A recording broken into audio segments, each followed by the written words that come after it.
Doctor साहब, मेरी sugar भी नॉर्मल है, बीपी भी नॉर्मल है, हार्मोन्स भी नॉर्मल है, डॉपलर टेस्ट भी कराया है, डॉपलर टेस्ट भी नॉर्मल है, फिर भी मेरी इरेक्शंस क्यों फेल हो जाती हैं? नमस्कार, मैं हूं डॉक्टर आशीष सरोवाल, यूरोलॉजिस्ट और men's health expert, new Delhi, India से।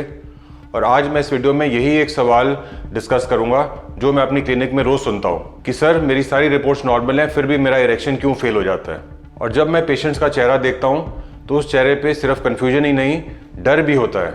आज का वीडियो उसी डर को समझने के लिए और उस डर को साइंटिफिकली दूर करने के लिए है। पूरा वीडियो देखिए क्योंकि एंड तक आपको रीजन भी मिलेगा, सॉल्यूशन भी मिलेगा और होप भी मिलेगी। देखिए, इरेक्शन सिर्फ ब्लड फ्लो का गेम नहीं होता। प्रॉपर इरेक्शन के लिए 3 चीजें जरूरी हैं: healthy blood flow, healthy nerves और रिलैक्स्ड माइंड। ज्यादातर रिपोर्ट्स सिर्फ पहली 2 चीजें, ब्लड फ्लो और नर्व्स को ही टेस्ट करती हैं, लेकिन जो तीसरी चीज है माइंड, उसको कोई भी टेस्ट चेक नहीं कर सकता। तो इसलिए काफी बारी अगर माइंड में प्रॉब्लम होए तो सारी रिपोर्ट्स भी नॉर्मल होंगी, फिर भी इरेक्शन फेल कर सकता है। और यंग एज में सबसे कॉमन रीजन इरेक्शन फेल करने का होता है परफॉर्मेंस एंजाइटी। इसका पैटर्न ऐसे होता है: पहली बार इरेक्शन फेल हो जाता है, उसके बाद डर इस इरेक्शन फेल होने का। तो जब दूसरी बारी पेशेंट सेक्स करने जाता है तो उसी डर की वजह से माइंड में इतनी एंजाइटी हो जाती है जिससे कि दूसरी बार भी इरेक्शन फेल हो जाता है। और ये एक विशियस साइकिल हो जाता है कि माइंड में डर, उसकी वजह से इरेक्शन फेल, जब इरेक्शन फेल होती है और भी डर हो जाता है माइंड में, उससे फिर इरेक्शन फेल हो जाती है। जब माइंड में डर होता है तो माइंड से स्ट्रेस हार्मोन रिलीज होता है, और स्ट्रेस हार्मोन के 2 काम हैं। एक तो ये ब्लड फ्लो को कम करता है और दूसरा इरेक्शंस को भी ब्लॉक कर सकता है। मतलब डर खुद ही प्रॉब्लम बना देता है। ये वीकनेस नहीं है, ये ब्रेन का नॉर्मल रिस्पॉन्स है। परफॉर्मेंस एंजाइटी के अलावा एक और चीज़ है जिसकी वजह से इरेक्शन प्रॉब्लम हो जाती है, वो है पॉर्न कंडीशनिंग। पॉर्न कंडीशनिंग का मतलब है कि जब आप पॉर्न देखते हैं, पॉर्न में एक तो ज़्यादा स्टिमुलेशन होती है, हाई स्टिमुलेशन होती है, कोई प्रेशर नहीं होता, कोई परफॉर्मेंस एंजाइटी नहीं होती। तो ज़्यादा पॉर्न देखने से ब्रेन धीरे धीरे सीख जाता है कि यहीं पे आपको ज़्यादा अराउजल मिलेगा। जो रियल लाइफ सेक्स होता है उसमें इमोशनल इन्वॉल्वमेंट होती है, पार्टनर के साथ अट्रैक्शन होना चाहिए, दूसरा एक्सपेक्टेशंस होती हैं और प्रेशर भी होता है। तो ब्रेन कंफ्यूज हो जाता है। तो इसलिए पॉर्न के साथ इरेक्शन नॉर्मल होता है और पार्टनर के साथ प्रॉब्लम होती है। ये ब्रेन पैटर्न इशू होता है, बॉडी इशू नहीं।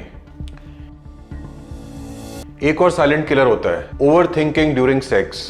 मतलब कि पेशेंट सेक्स के टाइम ही सोचते रहते हैं मेरी इरेक्शन प्रॉपर्ली आएगी कि नहीं आएगी, मेरी इरेक्शन आएगी तो मेंटेन होएगी कि नहीं होएगी, और तीसरा पार्टनर क्या सोच रहा होगा सेक्स करते टाइम। जब आदमी अपनी बॉडी को कैमरा की तरह ऑब्जर्व करता है तो सारा कुछ बड़ा आर्टिफिशियल हो जाता है और नेचुरल ब्लड फ्लो टूट जाता है। सेक्स ऑटोमेटिक प्रोसेस है, जैसे ही आप कंट्रोल करने की कोशिश करते हो प्रोसेस डिस्टर्ब हो जाता है।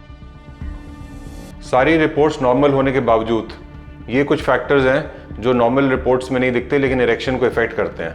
Poor sleep, chronic stress, long screen time, ज़्यादा टाइम फ़ोन देखते रहना, सिडेंट्री लाइफस्टाइल, कुछ एक्सरसाइज नहीं करना, वेट गेन करना और इमोशनल बर्नआउट। ये सब चीज़ें हार्मोन लेवल्स को ही नहीं, रिस्पॉन्स क्वालिटी को भी इफेक्ट करती हैं। इसलिए रिपोर्ट्स नॉर्मल फिर भी परफॉर्मेंस वीक होती है।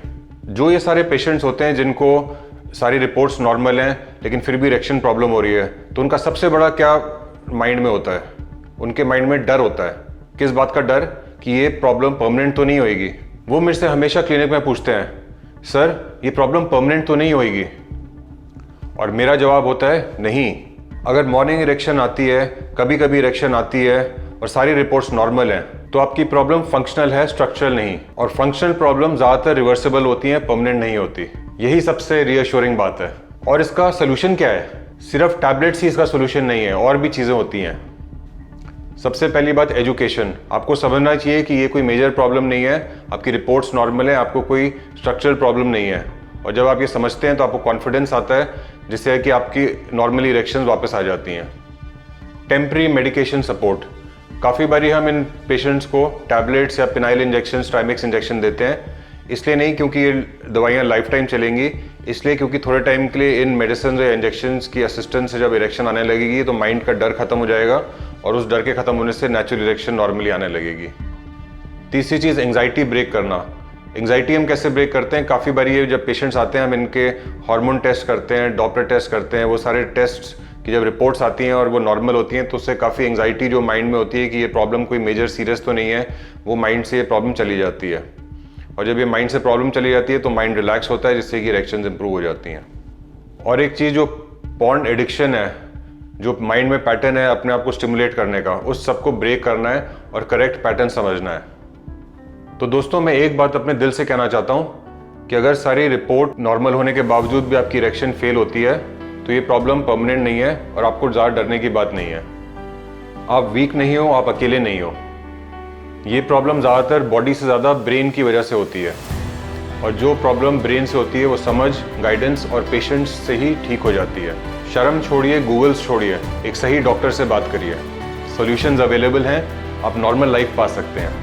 अगर आपको भी ये प्रॉब्लम्स हो रही हैं और आप मेरे से कंसल्ट करना चाहते हैं तो आप मेरे को ईमेल कर सकते हैं, व्हाट्सएप कर सकते हैं। मेरे ईमेल एड्रेस और व्हाट्सएप नंबर नीचे डिस्क्रिप्शन में दिया हुआ है। धन्यवाद।